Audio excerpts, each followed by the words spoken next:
Kita tunjukkan ayat-ayatnya bahwasanya di dalam agama Islam itu boleh memukul istri. Nah, tadi Anda sudah mengakui ya. Ya, Tapi tadi banyak yang protes nih karena saya bilang begini, kalau Muhammad mengatur sebuah rumah tangga, pasti rumah tangganya nanti berantakan, bener nggak? Tidak ada Nabi Muhammad berantakan. Sebentar, kalau Muhammad yang mengatur rumah tangga menjadi kepala dalam rumah tangga, berantakan nggak rumah tangganya? Saya rasa tidak ada cerita tentang Nabi Muhammad itu berantakan. Saya kasih contoh, baik, saya kasih contoh. Boleh nggak dalam Quran mukulin istri? Selama itu tidak menyimpang daripada ketentuan daripada Allah, Boleh. boleh. Boleh. Nah, di dalam ajaran agama Kristen, nih, saya tunjuk ayatnya. Kita harus pakai ayat, biar kita tidak asal-asal bicara, saudara. Oke. Saya kasih tunjuk ayatnya ya. Nih. Sebentar. Bentar ya, kita tunjukkan ayat-ayatnya bahwasanya di dalam agama Islam itu boleh memukul istri. Nah, tadi Anda sudah mengakui ya? Bentar. Itu ada di dalam Quran surat sebentar ya. Aduh, ini ya kayak gini yang bikin lama itu, ya. Tuh di dalam Al-Qur'an, di dalam surat An-Nisa ayat yang sebentar. An-Nisa ayat yang ke-34. Ya, An-Nisa ayat yang ke-34, iya. Oke, sudah kelihatan? Iya. Oke nih, saya tampilkan di layar dulu. Nanti dibilang saya fitnah, saudara-saudara. Padahal saya tidak fitnah ini. Oke, tampilkan. Oke, tampilkan ya. Wahai kaum muslimin yang orang-orang awam, yang nggak tahu apa-apa, yang baca Quran cuma Arab doang. Nih, saya bacain artinya. Wanita-wanita yang kamu khawatirkan nusyusnya. Nusyus itu maksudnya bangkang, betul nggak? Ya, membangkang, tuh. Oke. Wanita-wanita yang kamu khawatirkan nusyusnya, maka nasihatilah mereka dan pisahkanlah mereka di tempat tidur mereka. Dan pukullah mereka nih segede ini biar kelihatan. Nah, tuh. Pukullah mereka. Ya, dalam ajaran agama Kristen. Kita harus punya pembanding. Kita jangan bisa cuman anu doang tapi nggak ada pembandingnya, oke? Nah, kita bandingkan dulu. Nih, bentar. Sebentar. Kita buka Bible kita ya. Bagaimana nih? Nih. Perhatikan nih misalnya. Nih, di dalam Kolose 3 ayat yang ke-19. Hai suami-suami, kasihilah istrimu dan janganlah berlaku kasar terhadap mereka. Ya kan? Oke, demikian mendidik perempuan-perempuan. Nah ini, ya. Hai suami, kasihilah istrimu sebagaimana Kristus telah mengasihi jemaat dan telah menyerahkan diri baginya. Tuh beda jauh, ya. Beda jauh. Jadi dalam ajaran agama Islam memang betul boleh mukulin istri, betul. Betul. Boleh. Betul atau tidak? Saya mau bernarasi, boleh? Oh, silakan. Silakan. Kata tadi, seorang istri apabila membangkang, maka yang pertama yaitu kita itu menasihati. Itu ada tahapnya. Tapi intinya boleh dipukul ya. Setelah menasihati, seorang istri dinasihati, istri yang selingkuh dinasihati, jangan seperti ini. Baik-baik, secara arif dan bijaksana, gitu. Baru bisa dipukulin. Setelah sulit dinasihati, setelah sulit loh ya. Kalau dinasihati, jangan ditambah-tambahin, nambah-nambahin aja. Di mana di situ setelah? Ini yang saya bilang tukang nambah-nambahin. Anda mau menyempurnakan Al-Quran. Kalau bernarasi mesti di debat. Kan ada Oke, saya bacakan.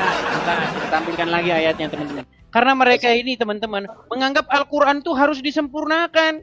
Padahal katanya ayat Al-Quran sudah sangat sempurna. Saudara, Bentar, saya tampilin. Saya tampilin. Mana ada kata-kata kalau masih bersikeras. Nih, saya tampilin. Nekat yang nyata. Lihat nih. ayo. Wanita-wanita yang kamu khawatirkan nusyusnya. Terus. Maka nasihatilah mereka dan pisahkanlah mereka dari tempat tidur mereka dan pukul. Mana ada? Kalau masih begini, kalau masih nggak bisa, mana kau tambah-tambahi saja. Ming doang. Loh, di mana di sini? Kalau mereka masih tidak bisa dinasihati, mana? Nah, itu tahapnya. Mana? Nggak ada di sini tahapnya. Lihat, diperhatikan. Wanita-wanita yang kamu khawatirkan nusyusnya, maka nasihatilah mereka dan dan pisahkanlah mereka di tempat tidur mereka dan pukul tiga-tiganya. Dinasehati, dipisahkan dari tempat dipisah ranjang, dipukul. Nekat yang nyata, kamu mengatakan kalau masih bersikeras. Ini saudara-saudara, ini hebat ini. Tidak boleh menambah-nambahi ayat Al-Quran seperti itu. Ini orang ini. Terus, Betul. itu seperti itu saudara-saudara. Tapi Oke, jadi intinya, aku tak tanya ke kamu. Aku tak tanya. Jika umat Anda itu istri Anda itu selingkuh, ya toh? Terus di mana di dalam ayat Anda? Di dalam kitab, kalau selingkuh tidak dinasihati. Baik, saya jawab. Kita jawab, teman-teman, kita jawab. Nih, benar. Saya, di dalam, ini mau dijawab kok kejang-kejang. Ini caranya, dengar. Iya. Dengar. Dengar ini saya mau ngomong. Perhatikan. Kejang-kejang ini. Dengar ya. Segala sesuatu itu ada penyebabnya. Ya kan? Nah, tapi teman-teman kekristenan itu, orang lagi ngomong. Ini lagi bisa bicara. Boleh saya bicara? Boleh? Ya. Oke, boleh, siap. Baik. Jadi kekristenan itu percaya bahwa kasih itu mengalahkan yang namanya kejahatan. Nanti saya lagi bicara. Saya sedang berbicara. Ini orang kejang kayak pengikut Muhammad nih kayak gini.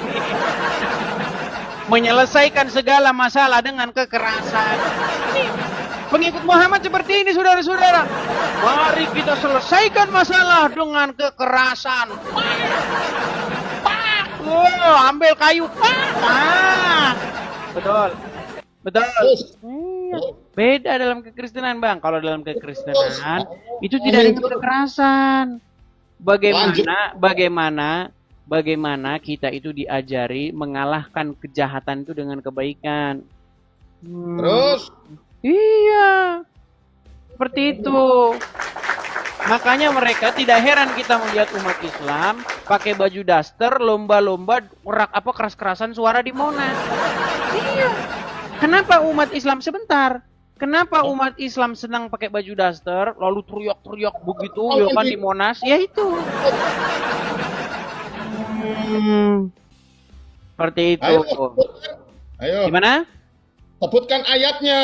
Tidak ada keterangan seperti itu di dalam ayat Anda. Ajaran itu tuh kasih. Harus begini. Ada. Kata siapa tidak ada? Kita tampilkan saudara-saudara ya, kita tampilkan. Kita jangan asal-asal bicara juga, asal-asal cuap-cuap seperti mereka ya. Baik.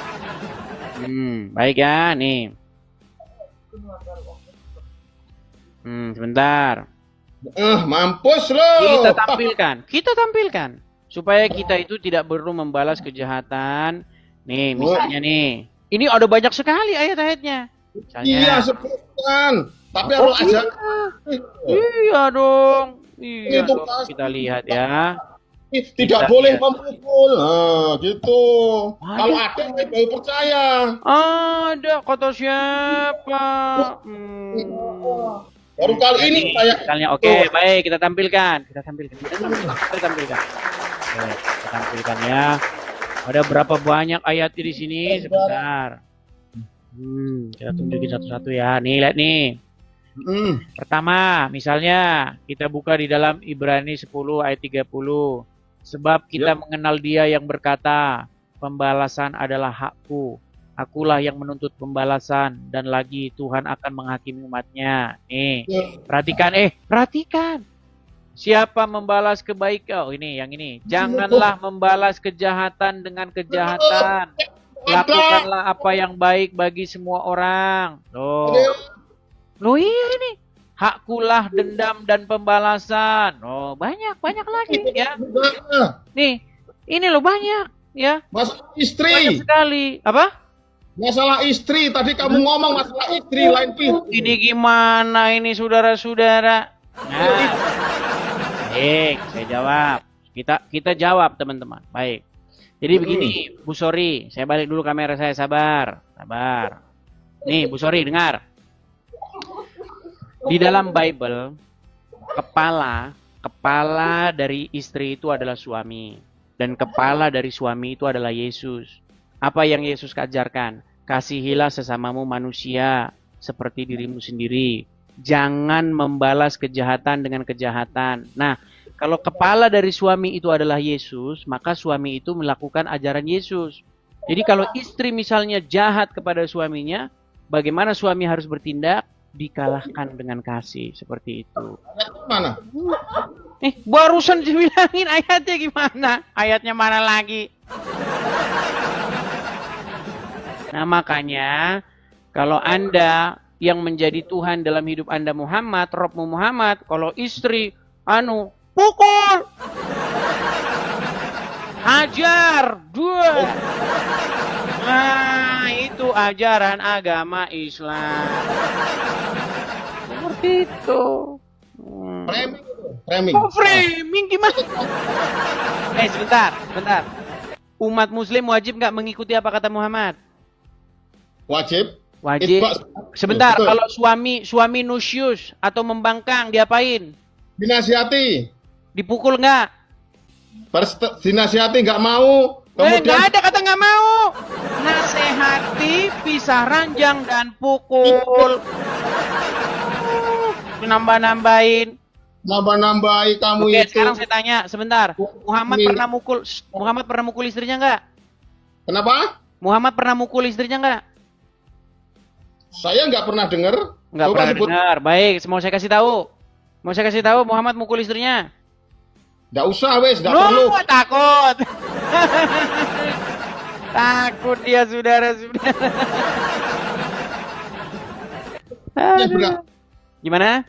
Pertanyaan yang berat, ya. Dan kamu harus menjawabnya. Pertanyaan yang berat. Mengikuti Yesus karena Yesus adalah jalan kebenaran dan kekal. Jalan kebenaran dan hidup. Jalan dan kebenaran dan hidup. Sementara kamu bolak-balik mengatakan bahwasanya dia itu jalan yang lurus. Sementara Yesus sendiri tidak menikah. Tapi kenapa umat Kristen itu menikah? Baik. Saya jawab ya. Ayo. Jawab. Jadi begini.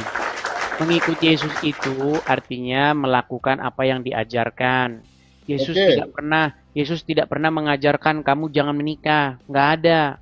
Kalau ada Yesus mengatakan kamu jangan menikah, saya lompat dari Monas. Coba di mana Yesus mengajarkan orang manusia tidak boleh nikah, mana? Yesus kan tidak menikah, tapi kenapa kok umatnya? Baik. Saya buka logika kamu ya. Ini logika orang Muslim memang kayak gini. Dengar. Sebentar. Dengar. Muhammad tinggal di mana? Kenapa? Muhammad tinggal di mana? Tinggal di Arab. Umat Muslim wajib mengikuti Muhammad nggak? Wajib. Berarti kalian harus tinggal di Arab. Nah, itu logikamu kayak gitu. Kenapa saya tidak menggunakan logikamu? Karena Muhammad tidak pernah mengajarkan, wahai umat manusia, tinggallah kamu di Arab. Nggak pernah Muhammad ngajar begitu. Yang dimaksud mengikut Muhammad itu adalah mengikuti apa yang diajarkan, apa yang diperintahkan. Walaupun Muhammad tinggal di Arab, bukan berarti harus tinggal di Arab juga. Nah, seperti misalnya, Yesus di dalam Bible tidak menikah. Apakah Yesus mengajarkan untuk tidak menikah? Enggak. Enggak. Makanya saya tidak berpikiran pengak seperti diri. Makanya saya merindukan orang muslim yang cerdas. Yuk, silakan yuk. Yang muslim yang cerdas naik kemari. Gini loh, kalau kamu memerangkai pertanyaan, siap-siap pertanyaannya itu dibalikin ke kamu. Tanya lagi, gitu.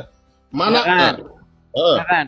harusnya seorang pengajar itu lengkap memberikan gambar secara terperinci bagaimana hukum tentang kehidupan, bagaimana kita itu masalah nikah tersebut ada seharusnya seorang seperti itu, seorang pemimpin, seorang yang memberikan ajaran seperti itu. Baik. Kelihatannya seperti itu.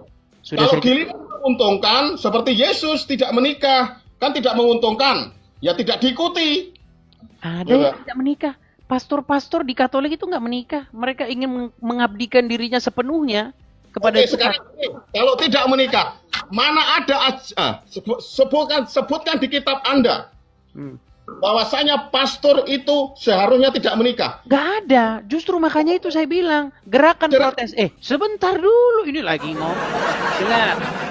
Gerakan Protestan, kenapa ada Protestan? Itu adalah sebuah ungkapan protes dari jemaat di mana ada sebuah otoritas yang dia tidak sesuai dengan apa yang diajarkan oleh Bible.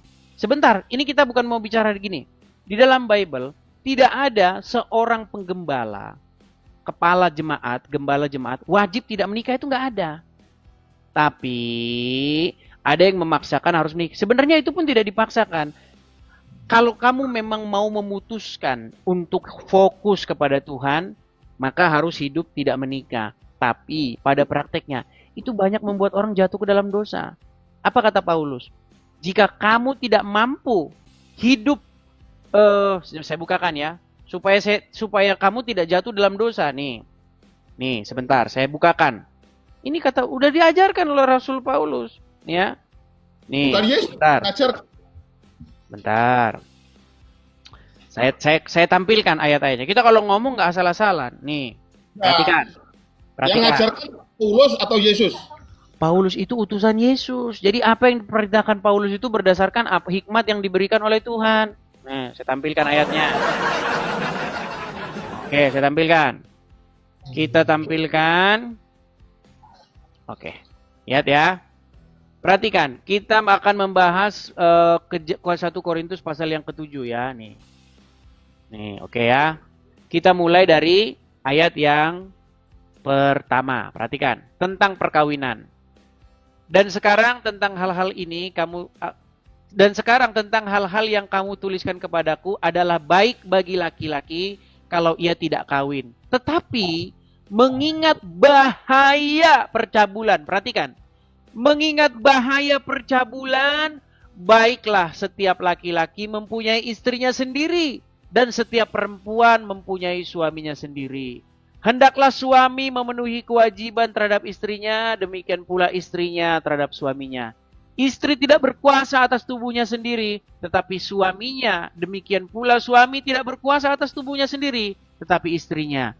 Janganlah kamu saling menjauhi, kecuali dengan persetujuan bersama untuk sementara waktu, supaya kamu mendapat kesempatan untuk berdoa.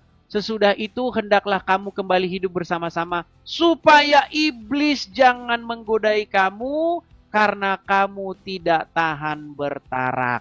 Bertarak itu maksudnya tidak bersetubuh, begitu maksudnya ya. Nah, jadi maksudnya begini, kita tahu, ini kita ngomong belak-belakan aja, kita ngomong terus terang aja, banyak kasus-kasus yang menimpa orang yang memaksakan dirinya untuk tidak menikah. Akhirnya apa? Akhirnya banyak kejadian-kejadian. Begitu banyaknya kejadian-kejadian pastor-pastor yang akhirnya mereka melakukan percabulan. Mereka tidak menikah, akhirnya mereka melakukan percabulan. Banyak itu. Nah, itulah yang diwanti-wanti oleh Rasul Paulus. Makanya kalau tidak kuat, makanya jadi pastor Katolik itu berat sekali. Jangan main-main, jangan kamu kotori mezbah itu, altar itu dengan hal-hal seperti itu. Itu berat sekali. Jadi jangan main-main. Kalau nggak kuat, jangan maksakan diri. Tapi kan banyak sekarang yang maksakan diri. Seperti itu. Berarti gini, dari penjeraan pembicaraan kita tidak ada secara perinci bahwasanya Yesus mengatakan bahwasanya seorang pastor itu tidak menikah. Yang berkata itu Paulus. Gitu loh. Tidak dikatakan di situ harus tidak menikah. Kalau kamu memilih kuat untuk hidup bertaraf, ya tidak apa-apa. Tapi kalau kamu tidak kuat hidup bertaraf supaya kamu tidak jatuh dalam dosa, maka menikahlah seperti itu. Ya kan gini Mas Edis. Berarti yang bicara itu kan bukan Yesus, tapi Paulus. Gitu intinya seperti itu. Itu adalah utusan dari Yesus. Apa yang diajarkan oleh Paulus itu berasal dari hikmat yang diberikan kepadanya. Bukan cuman Paulus. Bukan cuman Paulus. Setiap orang yang dia mempunyai roh Allah dalam hidup dirinya, dia punya hikmat untuk mengajar. Berarti di dalam Yesus sendiri tidak pernah bilang seperti itu. Jadi sebenarnya seperti apa? Yesus tidak pernah melarang orang untuk tidak menikah. Yesus tidak pernah melarang orang menikah. Masalah poligami juga gini. Masalah poligami ya. Seperti Nabi Sulaiman. Sebentar. Ini gantian dulu. Jangan lari-lari dulu. Jangan lari-lari sebentar. Di dalam Al-Quran, sebentar nih. Ini kita jadi bicara soal perkawinan. Dengar. Sebentar Pak Sori. Saya sudah membaca Al-Quran dari A sampai Z. Dari Al-Fatihah sampai Anas. Coba saya tanya sama kamu. Adam dan Hawa di dalam Al-Quran berzina atau menikah? Wah, meninggal dunia. Meninggal dunia. Meninggal dunia. Ayo. Adam versi Islam dengan Hawa versi Islam menikah atau berzina? Karena saya sendiri, kalau nikah, jawab dulu.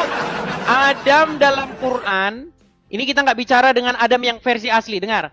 Adam versi asli, Adamah, ya, tanah itu, maksudnya tanah coklat itu ya, yang dijadikan manusia. Di dalam Bible, Adam versi Bible, itu dinikahkan oleh Tuhan. Ketika Tuhan membentuk seorang wanita, maka diperintahkan, beranak cuculah, berkembang biaklah, dan penuhilah bumi dan taklukkanlah itu. Ya. Tapi di dalam Quran, Adam dengan Hawa nikah atau berzina? Di dalam Al-Quran, Allah itu menciptakan segala sesuatu ditanya berzina atau menikah? Berzina atau menikah? Hah? Menikah. Berzina. Saya tunjukin. Makanya kalian ini keturunan zina semua. Oke. Baik, tunjukkan. Maaf ya, maaf. Kita agak sedikit kasar bahasa kita. Saya tunjukkan. Apakah Adam di dalam Al-Quran itu menikah? Baik. Kita tunjukkan ayatnya ya. Nih, saya tunjukkan. Bentar ya. Sebentar. Oke, sebentar. Saya tunjukkan ayatnya. Sabar ya teman-teman ya.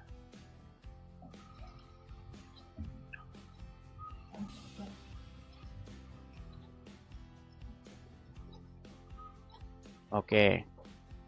Kita tunjukkan di dalam surat Al-Baqarah ayat yang ke sebentar ya.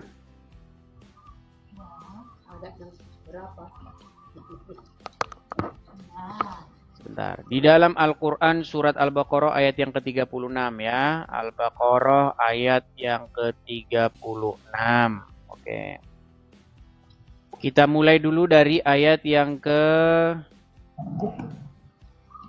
Saya ambil Al-Quran. Oke, silakan.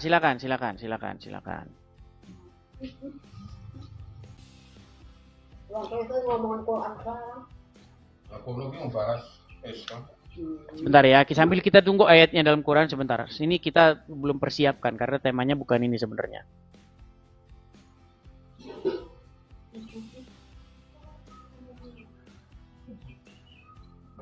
Kan ini arti deh itu.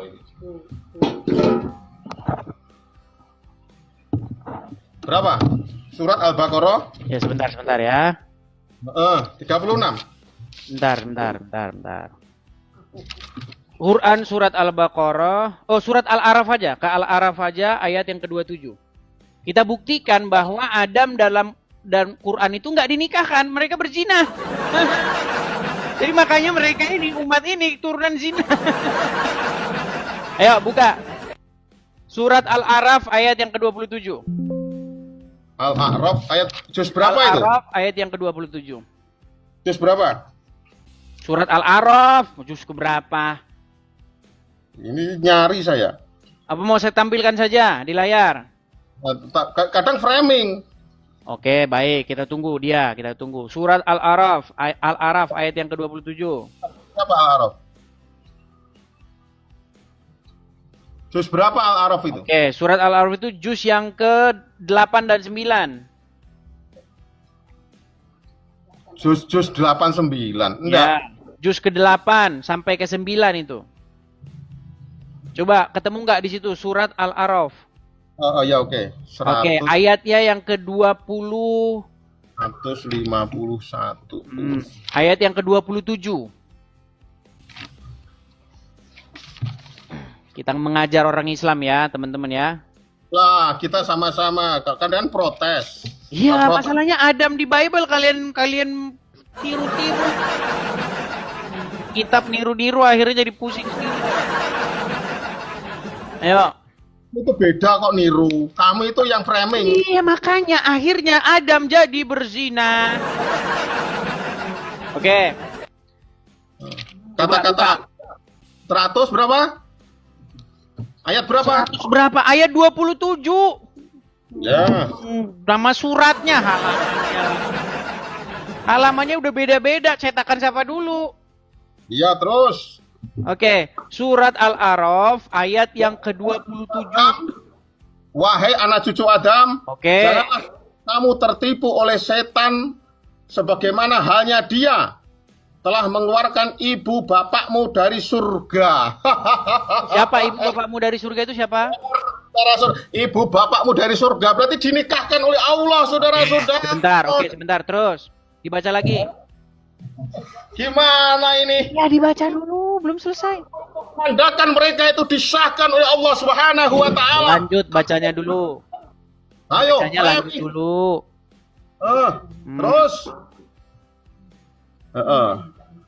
dengan menanggalkan pakaian keduanya untuk memperlihatkan aurat keduanya. Sesungguhnya dia dan pengikutnya dapat melihat kamu dari suatu tempat yang kamu tidak bisa melihat mereka.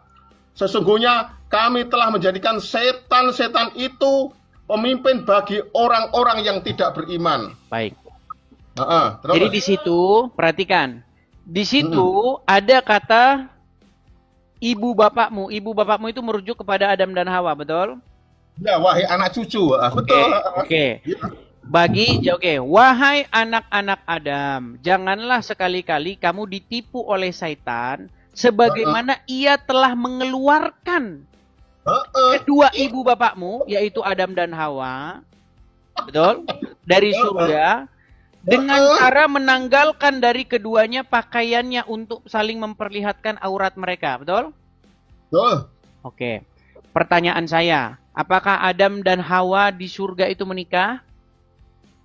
Mereka diciptakan oleh Allah Subhanahu wa taala disatukan. Menikah? Ya, disatukan. Menikah? Karena apa? Sudah di situ termaktub ada kata bapak dan ibu. Sebentar. Pertanyaan saya bukan itu. Apakah mereka menikah? Konteksnya bapak dan ibu itu menikah, saudara. Oke, mereka menikah. Pelan-pelan, jangan boros-boros. Mereka menikah ya. Al-Quran Ngomongnya jangan boros-boros, Pak Suri. Mereka menikah. Ya. Mereka menikah. Ya. Oke. Kalau orang menikah, inilah makanya. Saya dulu apa kamu dulu yang ngomong? Silakan, monggo. Kalau orang menikah, boleh nggak berhubungan badan? Boleh. Boleh nggak saling memperlihatkan aurat? Boleh. Boleh. Oke. Kalau orang yang digoda setan untuk saling memperlihatkan aurat, itu orang yang menikah atau orang yang tidak menikah? Oke, saya akan berikan pemikiran. Sebentar. Dengarkan pertanyaan saya. Orang yang digoda oleh setan untuk saling memperlihatkan aurat, apakah orang yang menikah atau orang yang tidak menikah? Boleh saya menjawab? Boleh. Di surga Allah Subhanahu wa taala menikahkan keduanya. Aduh, ini dijawab. Jawab. Di sini ada setan membujuk supaya mereka saling memperlihatkan aurat. Betul? Betul? Di surga kita menikah kemudian Sebentar, ini saya ulangi. Makanya anak-anak zina ini dengar. Apakah Adam dan Hawa di dalam surat Al-A'raf 27 ini digoda oleh syaitan untuk saling memperlihatkan aurat? Ini di surga mereka menikah. Karena kadang-kadang Ini terakhir nih. Kalau habis ini kamu masih ngeles, saya tendang. Dengar, Basori, dengar. Di dalam Tuhan ayat setan itu, kemudian coba dibaca dulu ayatnya. Baca ayatnya. Bu, Baca ayo ayatnya. Bapak Ibu. Oke, mereka Kami itu digoda nggak bodoh. untuk saling memperlihatkan aurat? Mereka itu Bapak Ibu jelas itu Mereka menikah. digoda atau tidak Kamu itu untuk saling gimana sih? memperlihatkan aurat? Itu jelas menikah. Mbok kata-kata siapa loh? Bapak Ibu pasti menikah. Ya, kau tidur di bawah sana. Ditanya, betul itu bapak ibumu, tapi mereka berzina. Akhirnya, walaupun orang berzina punya anak, itu tetap bapak ibumu. Mereka dulu berzina. Oh.